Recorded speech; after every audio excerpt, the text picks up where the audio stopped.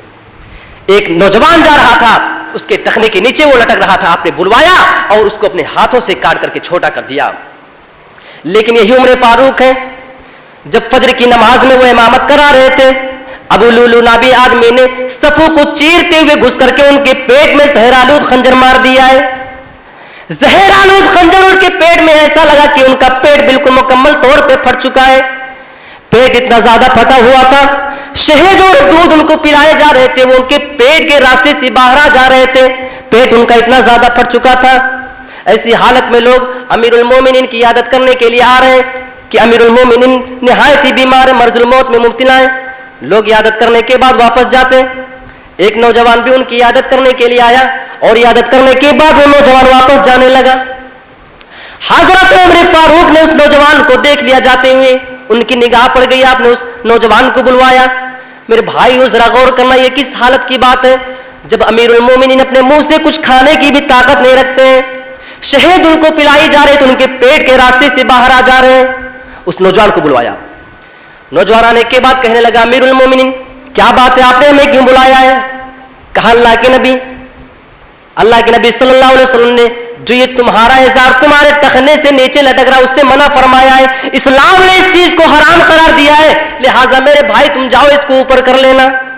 آپ ذرا غور کیجئے, زبان سے اگر منع کرنے کی طاقت ہے, حضرت عمر فاروق اس کو اپنی زبان سے منع کرتے ہیں. زبان سے بھی طاقت نہ ہو تو دل سے برا جانو, اور دل سے برا جاننے کا مطلب یہی ہوتا ہے کہ کم سے کم اس کام کو آپ خود نہ کریے. یہ سب سے کمتر درجہ کے ایمان ہے, اور ہمارے اندر آج کا وہ کمتر درجہ والا ایمان بھی نہیں پایا جا رہا ہے, کیونکہ وہ کام آج ہم خود کر رہے ہیں. اپنے گھر اور سماج میں جب برائیوں کو ہم دیکھتے ہیں, اپنی عورتوں کو, اپنی ماں اور بہنوں کو جب ہم دیکھتے ہیں بے پردگی کے ساتھ نکلتے ہوئے, منع نہیں کرتے ہیں. اگر ہم ان کو نہیں منع کرتے ہیں, خدا کی قسم سمجھ لو کہ اس حدیث کا ہم انکار کر رہے ہیں, اس پہ ہم عمل نہیں کر پا رہے ہیں. ذرا غور کیجئے, اپنے کم سے کم گھر کا تو آپ جائزہ لیجئے, گھر کو تو اپنے آپ سدھاریے. حضرت فاطمہ رضی اللہ تعالیٰ عنہ کا واقعہ, میرے بھائیوں, میری ماں اور بہنوں ذرا غور کیجئے. اپنی ایک سہیلی سے کہہ رہی ہیں کہ عرب کے لوگوں کا یہ دستور ہے کہ جب کوئی مر جاتا ہے تو اس کو تختے پر وہ لے کر کے جاتے ہیں, تختے پر اس کو لے کر کے جاتے ہیں. جب میں بھی مر جاؤں گی لوگ بھی میری لاش کو تختے کے اوپر لے کے جائیں گے, مجھے تو بڑی شرم آئے گی, مجھے تو بڑی شرم آئے گی کہ لوگ میری لاش کو تخت کے اوپر سے لے کر کے جائیں گے, اور اجنبی لوگ میری اس لاش کے اوپر, میرے اس پردے کے اوپر نگاہیں دوڑا رہے ہوں گے, مجھے تو اسی حالت میں بڑی شرم آئے گی. ان کی سہیلی نے کہا اے فاطمہ, میں حبشہ کی طرف ہجرت کر کے گئی تھی, میں نے وہاں پہ حبشیوں کا یہ طریقہ دیکھا تھا کہ جب وہ اپنے مردوں کو دفن کرنے کے لیے لے کے جاتے تو صندوقچہ بنایا کرتے تھے, اور اسی صندوقچہ میں ان کو لے کے جایا کرتے تھے. یہ حالات تھے. آج جو چیز بدل گئی ہے, آج تو شادی اور بیاہوں میں دھڑلے کے ساتھ عورتیں نکلتی ہیں ایک دوسرے کے سامنے, اجنبی مرد ہو کوئی بھی ہو, کوئی فکر ان کو نہیں, بس نکل رہی ہے. یہاں تو شادی اور بیاہوں میں نہیں روکا جا رہا ہے, وہاں اس عورت کا حال دیکھیے کہ اپنے بیٹے کے قتل کی خبر سننے کے بعد جا رہی ہے تو پردے میں جا رہی ہے. ایک عورت تھی, اس کو یہ خبر ہوئی کہ اس کا بیٹا جنگ کے اندر شہید کر دیا گیا ہے.